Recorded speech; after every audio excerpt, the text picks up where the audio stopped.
Great. Thank you so much for all your help this afternoon. It's like a marathon, but I think that we are ready to finish our marathon this afternoon. So thank you so much for all your help. Uh, I was very impressed with information, and I learned a lot about the issues related with uh, rehabilitation. Janet, I learned a new word. Basically, I don't use the word rehabilitation too often. I frequently use rehabilitation, but the introduction to the new word is fascinating. And Maggie, I like to start with you. And I think that you mentioned anxiety in patients with AFM. And one of the clinical observations that we have in the acute phase is that some of the patients have a lot of problems in the brainstem, particularly in the lower brainstem and particularly the dorsal portion of the brainstem, that are very critical areas for several neurotransmitters that are associated with depression and associated with anxiety. Are in your experience, are these long-term effects of the acute flaccid myelitis, or is this something that is a partial evolution of the acute flaccid myelitis and eventually may get better? I think that question is the exact one I have too. I think we don't really know. We know, this is not related to a polio-like virus, right? But interestingly enough, patients with polio had some anxiety as well.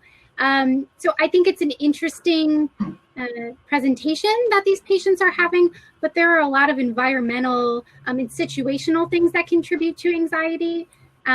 So it's unclear if this is, a clinical part of this diagnosis or not. Not every child is presenting with anxiety. So I think that's important to know. We're really there is a good portion of children that are presenting with clinical symptoms of anxiety. So it's unclear, but I think it's a great area of research in the future. Thank you, Maggie. And Lina, I was very interested in your lecture, but I have been very interested in your previous experience with patients with transient myelitis. Are there long-term cognitive effects associated with AFM? I remember very well you have a couple of publications on cognitive effects associated with TM, but is that situation similar to AFM? What is your experience? I know that our experience is somewhat restricted because, number one, the number of patients is fortunately is small, but we haven't had the opportunity to see longitudinally the development of many of these patients. So what is your view? Yeah, that's a great question, and one that we're studying as we speak. We, in our cohort of kids that we studied cognitive function in transverse myelitis, looking back, we know that some of those had AFM, but at the time we didn't know. As you know, we opened our program in 2009, so we didn't have AFM on our radar the way we do today. So we don't know specifically about AFM as a cohort of transverse myelitis. We have seen some mild attention problems and things of that nature. We are still trying to determine if this is based on brain-related changes or maybe secondary to fatigue. And we're actually studying those areas right now. Great, thank you so much. And I really have a very important question for Rebecca and your experience, as well as Gigi. The nightmare that we have as a healthcare providers for facilitating access to many services is insurance coverage. And give us the view about potential alternatives that we may have. I know it's a difficult question, but parents and families are dealing a lot with insurance coverage for many services in rehab, and eventually in the future for a school, and the availability of resources for a school is going to be a major effort for many families. Do you mind, Rebecca, you have your own experience, life experience, and Gigi, give us your view about how we are able to improve at least some of these difficulties. I can start, Rebecca. Yeah, so I mean, I think when you get kind of thrown into a situation like this, you very quickly realize how much you don't necessarily know about the healthcare system and how things work. And so trying to, like, I know that was my personal experience, just having to really learn how to advocate for myself and use the system kind of in the best way possible. We have several resources on our myelitis helpline that talk about, how to access things if insurance won't cover things, or, to supplement insurance as well. But it's definitely an issue, and it's, the best advice that I give to people when I talk on the phone is learn as much as you can about how things work in our very complicated healthcare system, because that's going to arm you to be able to navigate it the best way possible. Rebecca, I don't know if you have any additional. Yeah, a couple of things. I know I often hear from families who, when I talk with them, I mention Medicaid services, and oftentimes they say we're not eligible, we can't. Most states have an additional mechanism for coverage for children with disabilities and disorders. So I really always recommend, like, even if you don't want to access those services, even if you don't think you would qualify, or even if you already do, always ask about the additional special health care services. And always ask them to look further and Google or talk with the social workers who are either in the acute setting or in the rehabilitation setting. And as hard as it is to add one more thing to your plate, trying to understand what is going on with our healthcare system. I think Janet alluded to it too, knowing what your options are with your insurance, but also knowing what's going on within your own state. And then, of course, federally too, being able to know what is there, what is available, and how to access it is key. So, Janet, do you have clues? You deal with these issues every day.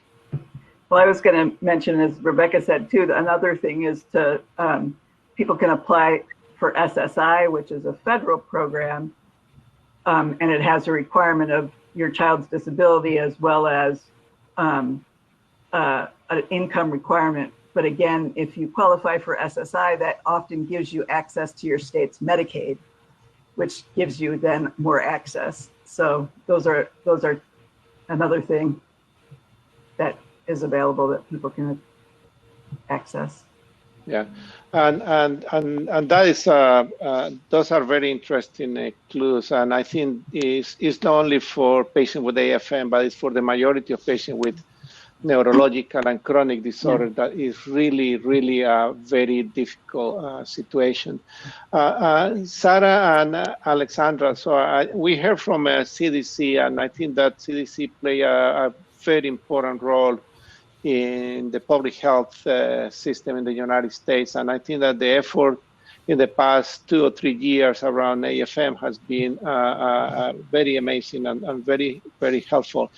Many parents that are here, probably many parents that are going to be watching this discussion, are still trying to clarify how CDC is involved in the initial stage of the patient situation and the follow-up. And one thing that probably I always try to make sure is that families and parents understand what is the role of the CDC, because I remember back in 2014 when we started with AFM, we heard a lot of complaints about CDC because the lack of diagnosis, and I was always emphasizing CDC doesn't make diagnosis, CDC help to for the surveillance. But do you mind helping us to understand what is the role after the diagnosis? In other words, one thing is surveillance of new cases, but what happened after that? What is the role of the CDC?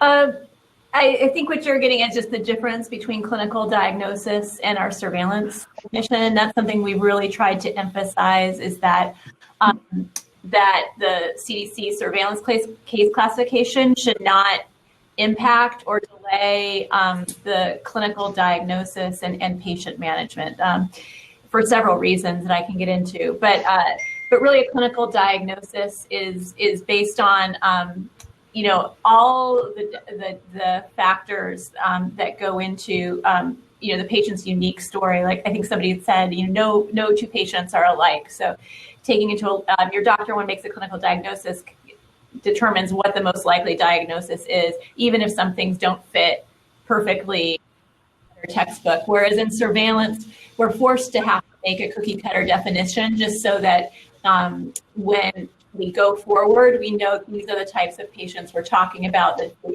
patients that met criteria A, B, and C. So sometimes we don't get complete information. We try and get the best information we have to classify for the surveillance classification.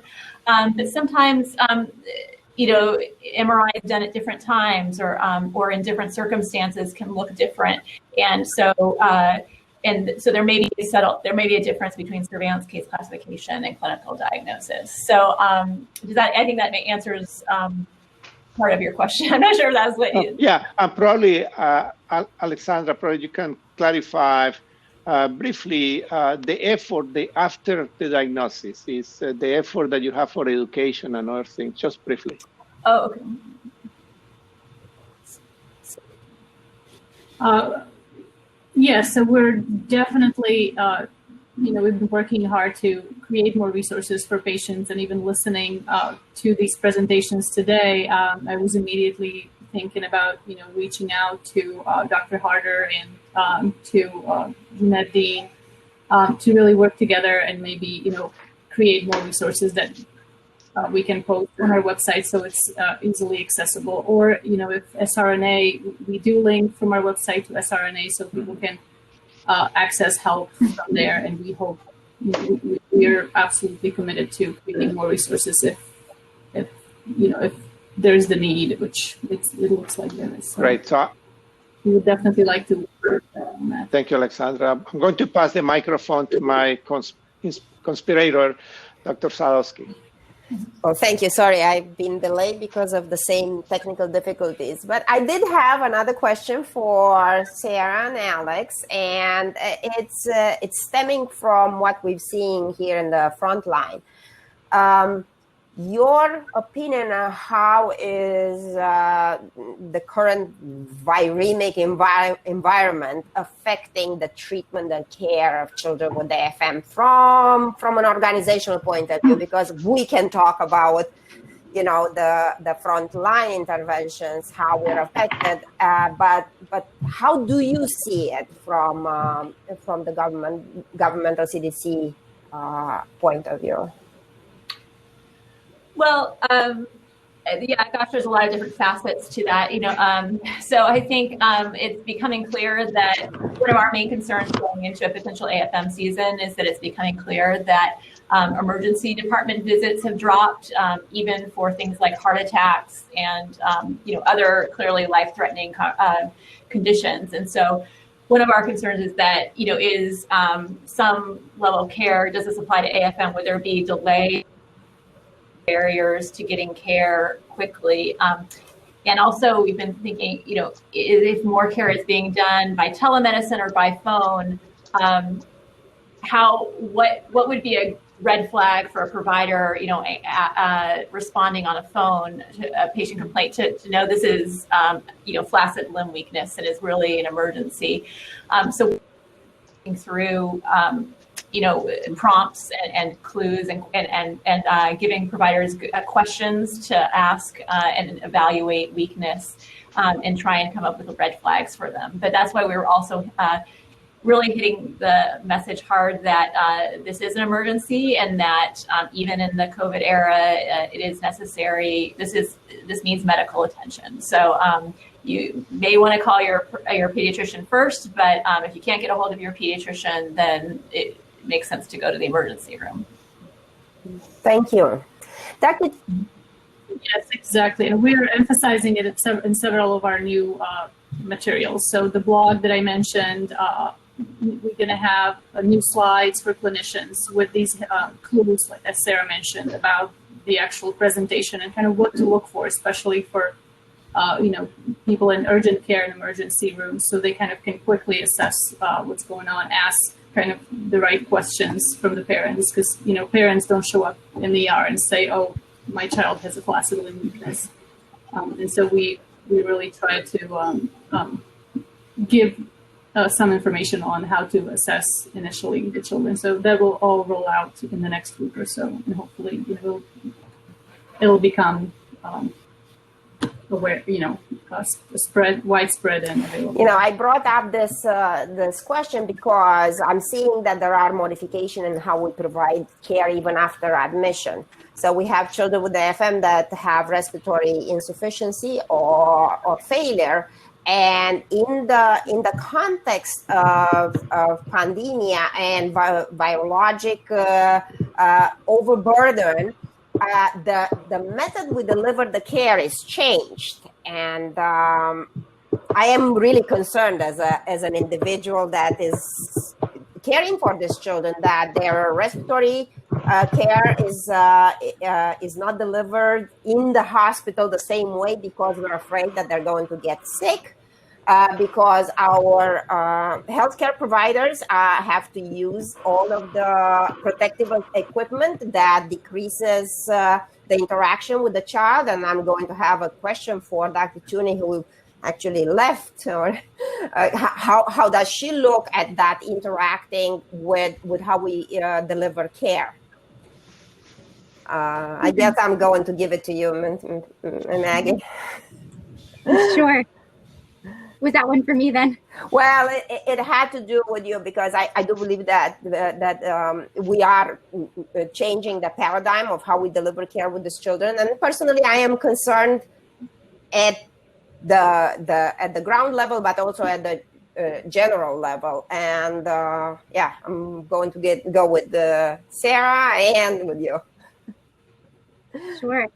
I think from the provider level, interacting with those patients in the hospital, I've been remarkably impressed with how quickly kids are adjusting to seeing all of the PPE that providers are wearing on a unit. I think the advantage of them being used to a hospital setting, although they may be anxious by some of the procedures, is they're used to the providers, they interact with them a lot, and they're not alarmed by some of the equipment. I think, child life specialists do wonders with helping them cope with kind of those changes and things, but I've actually been really impressed. I was expecting more distress and anxiety as the kids were coming onto the unit now in the state of things, and haven't seen it as much. And so it will be interesting with the new wave as patients are coming in, right? We're seeing more chronic admits now who are a few years out from diagnosis, but the new ones coming in, if that level of anxiety changes based on coming into the hospital, for the first time when there's PPE versus being used to the hospital setting.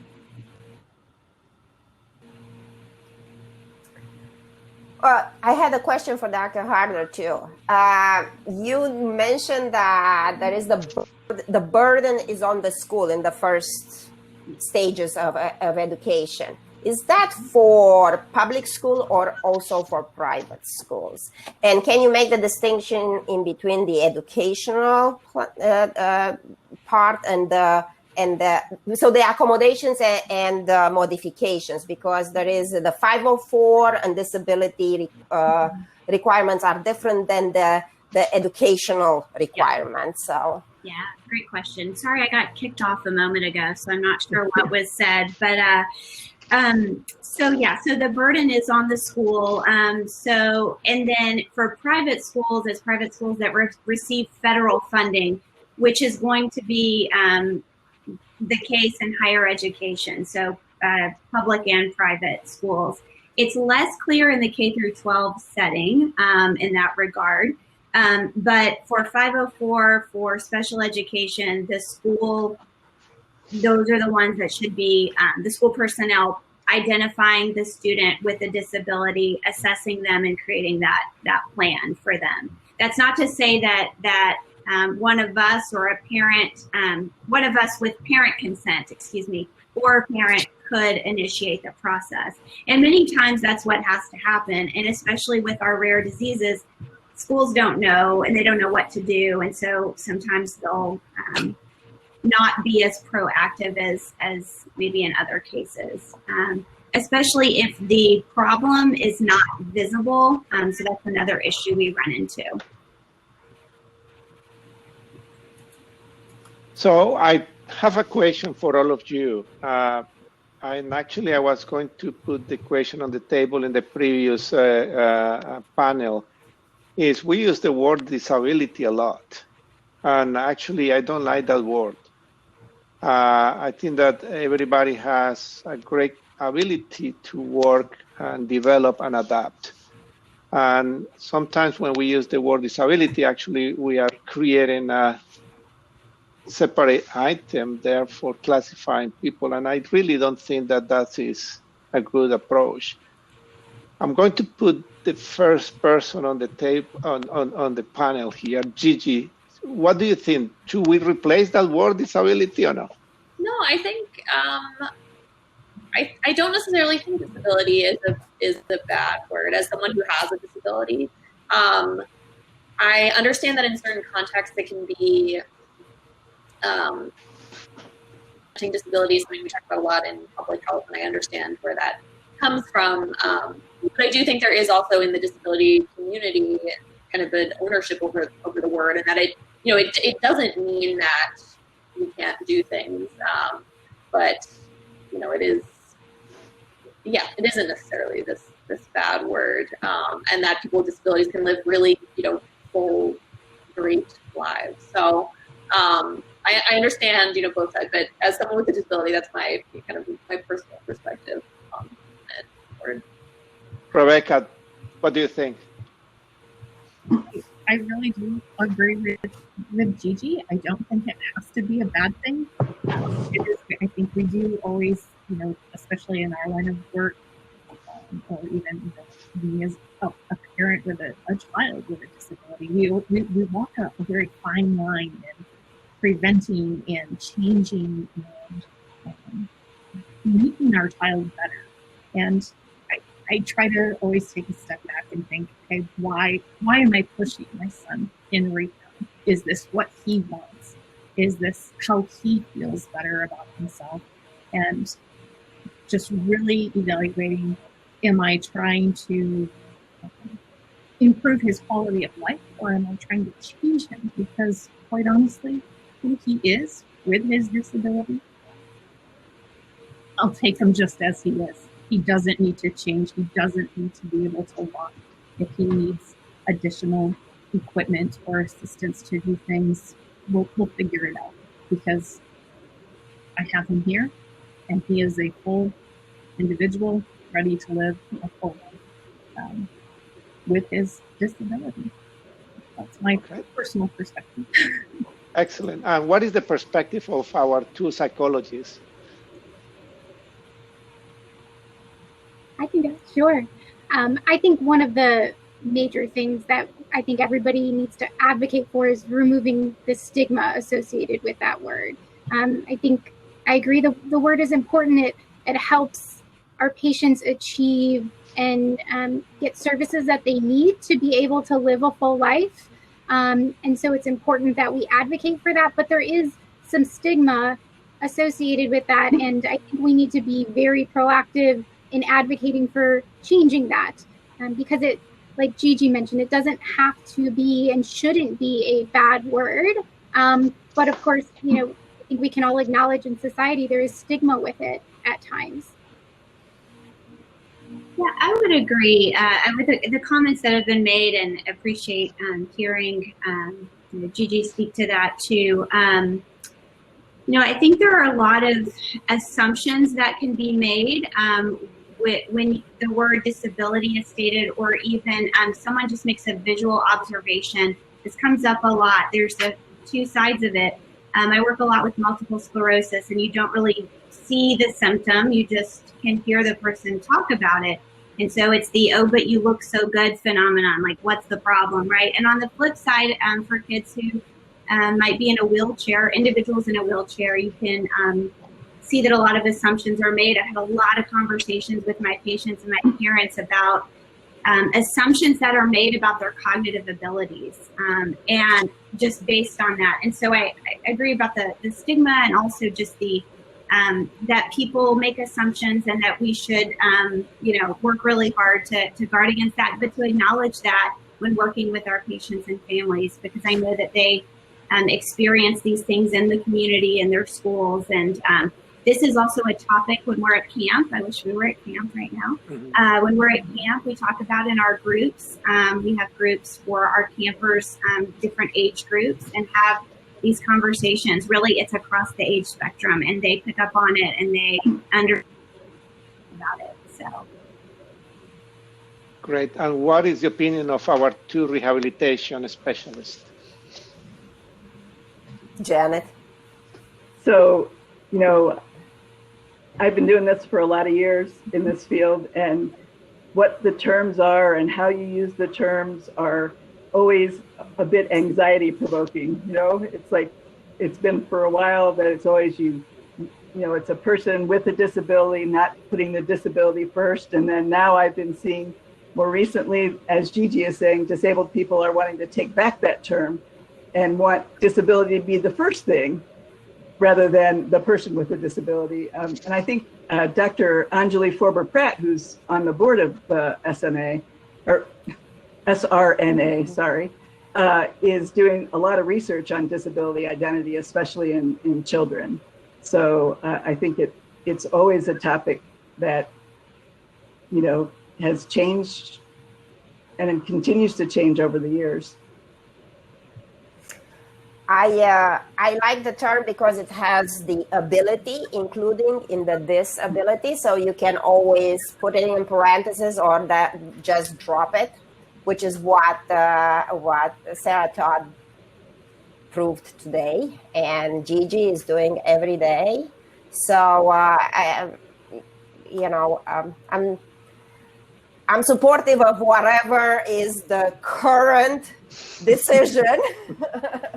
the right way to do things. I am flexible, but I do like the ability part of the word. Alex, you work in communication, so that is your area of expertise. So what is your view?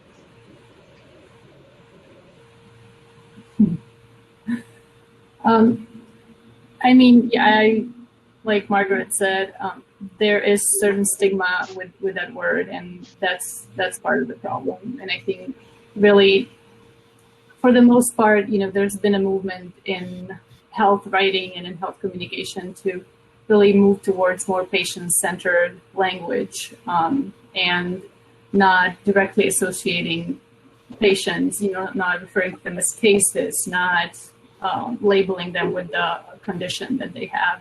And so I think that's important. So to me, communication-wise, it really is more appropriate, so to speak, to say person with a disability, right? Because they're not labeled, and then you can specify what the disability is, which is important for them to get services and get recognized, because it does affect their lives, and it's important to talk about it. So Sarah, it's your turn. You are going to give us the view from epidemiology and from public health point of view.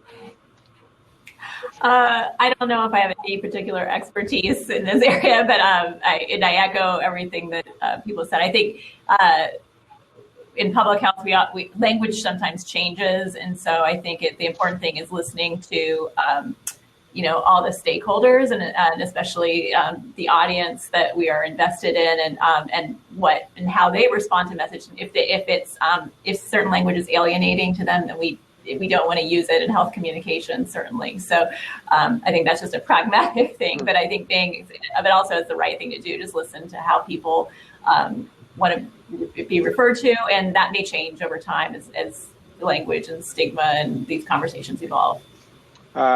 Thank you, all of you, for being available and for your opinion. As a neurologist, I always tell my patients, regardless diagnosis is there is always a good capability for doing everything.